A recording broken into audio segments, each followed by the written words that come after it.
Hello, good morning students. 11th class में बेटा हमारे पास एक्सरसाइज 7.5 कंप्लीट हो चुकी है।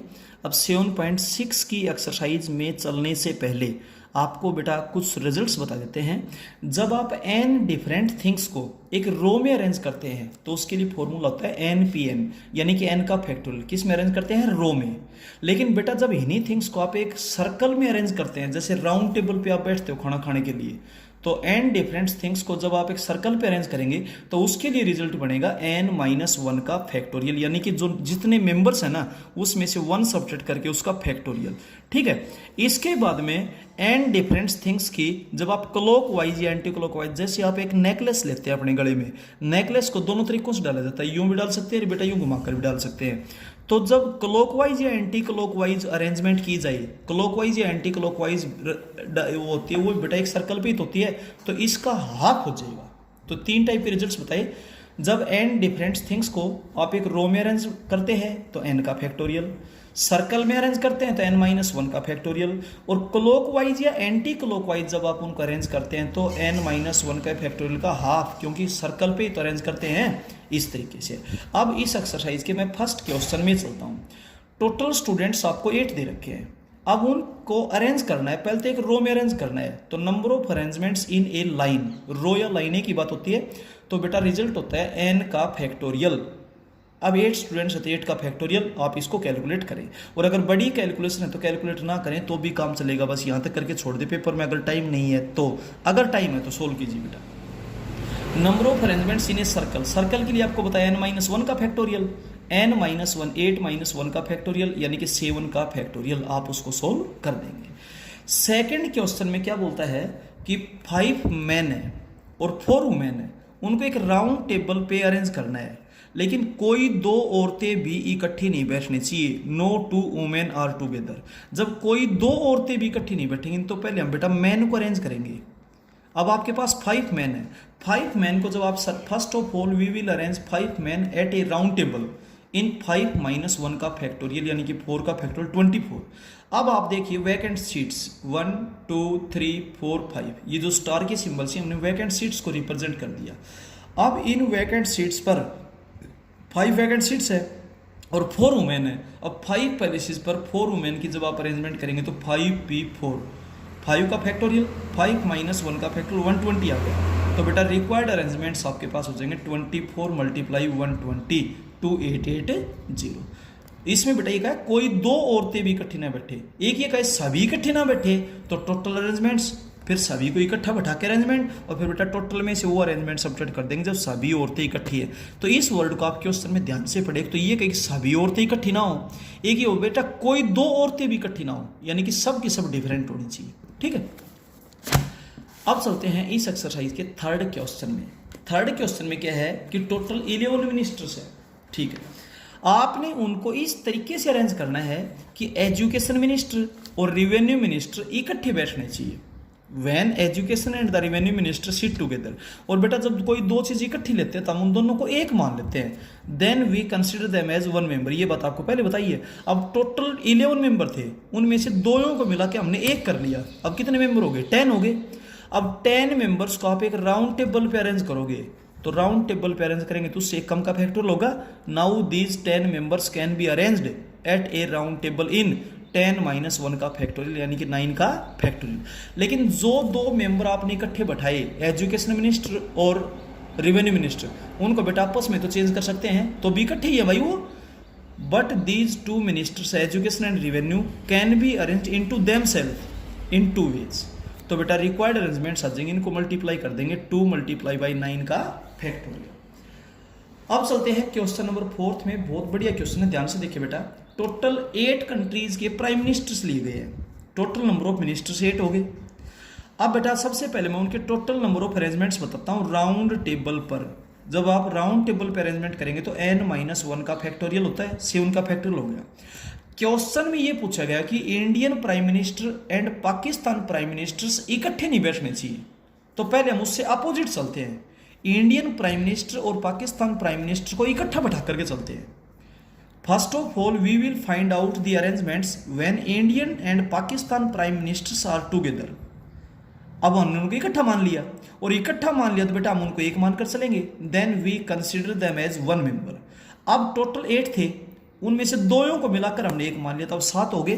Now these 7 members can be arranged at a round table. Round table पे तो उससे कम का फैक्टर होगा, तो 7 में से एक कम करोगे, 7 - 1 का फैक्टर 6 का फैक्टोरियल हो गया। लेकिन ये दो जो प्राइम मिनिस्टर हमने बढ़ाए, Indian and Pakistan prime ministers, these can be changed themselves, ठीक है, but these 2 members can be arranged into themselves in 2 factorial, 2 ways, ठीक। अब बेटा हमने पहले वो अरेंजमेंट्स बता दिए, number of arrangements when Indian and Pakistan prime ministers are together, जब ये दोनों इकट्ठे हैं तो ये अरेंजमेंट्स आ गए। अब हमसे पूछे कौन से अरेंजमेंट्स गए हैं, हमसे पूछे वो अरेंजमेंट्स गए हैं जब Indian and Pakistan prime ministers are never together, वो कभी इकट्ठे नहीं बैठने चाहिए। तो बेटा टोटल अरेंजमेंट्स में से वो अरेंजमेंट्स सब्ट्रैक्ट कर दें जब वो दोनों इकट्ठे हैं, ठीक है। तो टोटल अरेंजमेंट्स ये थे, दोनों इकट्ठे हैं ये अरेंजमेंट्स, तो टोटल में से ये घटा दिए, तो आपके पास वो अरेंजमेंट्स आ गए जब वो दोनों कभी भी इकट्ठे नहीं है। अब चलते हैं हम 5th क्वेश्चन बेटा, 5th एंड लास्ट क्वेश्चन देखिए। Total number of balls, total balls आपके पास दे रखी है 12, ठीक है।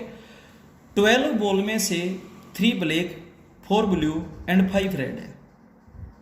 आपने इन बॉल्स को सबसे पहले एक रो में अरेंज करना है, अरेंजमेंट इन ए रो। अब 12 बॉल्स को रखने के लिए 12 पैलिसेस चाहिए, तो 12 पैलिसेस पे 12 बॉल्स की जब आप अरेंजमेंट करेंगे तो 12 का फैक्टोरियल हो जाएगा। बट उनमें से जितने थिंग्स सेम है, ये टॉपिक आपके पास पहले आ चुके हैं, उतने का फैक्टोरियल से बेटा आप डिवाइड कर देंगे। और डिवाइड क्यों क्या होगा उसके लिए आप आगे कारण भी बता सकते हैं। 3 आइडेंटिकल ब्लैक बॉल्स,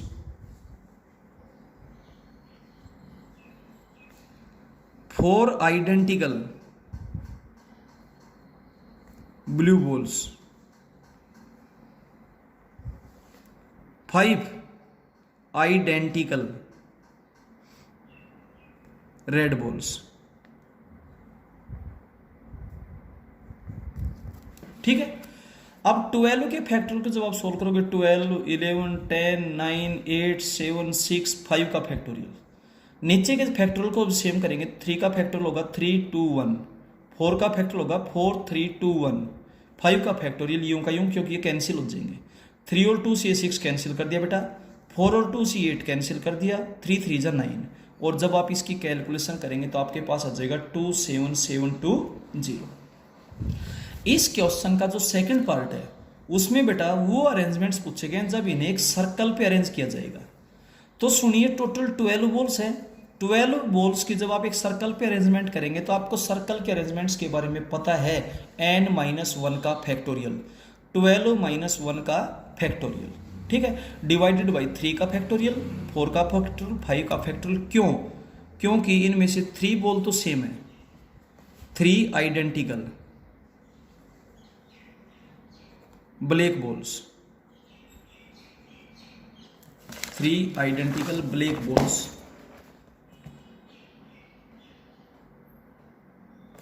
इसके बाद 4 आइडेंटिकल ब्लू बॉल्स, और फिर 5 आइडेंटिकल रेड बॉल्स। क्लियर है? अब बेटा कैलकुलेट करेंगे तो ये तो थी लाइन में अरेंजमेंट, तो आपको बता रखा है जब n थिंग्स की लाइन में अरेंजमेंट करेंगे तो n का फैक्टोरियल, और जब सर्कल पे अरेंज करेंगे तो n-1 का फैक्टोरियल। और सभी डिफरेंट है तो बटे में कुछ भी नहीं, अगर बेटा कुछ चीजें सेम है तो कितनी सेम है, डिवाइडेड बाई उसका फैक्टोरियल। क्लियर है? अब इसको कैलकुलेट करेंगे, 11 का फैक्टोरियल डिवाइडेड बाई 3 का फैक्टोरियल, 4 का फैक्टोरियल, 5 का फैक्टोरियल। 11 के फैक्टोरियल को तोड़ दीजिए, सबसे बड़ा है 11, 10, 9, 8, 7, 6, 5 का फैक्टोरियल एज इट इज, क्योंकि डिवाइडेड बाई 5 का फैक्टोरियल कैंसिल कर देंगे। 3 का फैक्टोरियल 3, 2, 1, 4 का फैक्टोरियल होगा 4, 3, 2, 1, जो कैंसिल होते हैं उनको कैंसिल, 3 और 2 से 6, 4 और 2 से 8, 3 3 जा 9, इनको मल्टीप्लाई करते हो बेटा 2310। तो आपके चैप्टर का नाम है परमुटेशंस एंड कॉम्बिनेशंस। बेटा परमुटेशन का मतलब होता है अरेंजमेंट और कॉम्बिनेशन का मतलब क्या होता है, सिलेक्शन। तो परमुटेशन का आपका टॉपिक यहाँ क्लोज होता है। अब हम नेक्स्ट वीडियो में कॉम्बिनेशन का टॉपिक स्टार्ट करेंगे, यानी कि सिलेक्शन का। जहाँ पे अरेंजमेंट करनी हो वहाँ पे परमुटेशन यूज होती है, और जहाँ पे सिलेक्शंस करने होते हैं वहाँ पे बेटा कॉम्बिनेशन यूज होती है। दोनों के दोनों फॉर्मूले हम आपको बार बार बता चुके हैं बेटा। अरेंजमेंट परमुटेशन के लिए, परमुटेशन अरेंजमेंट के लिए होती है। परमुटेशन का मतलब होता है बेटा अरेंजमेंट, और कॉम्बिनेशन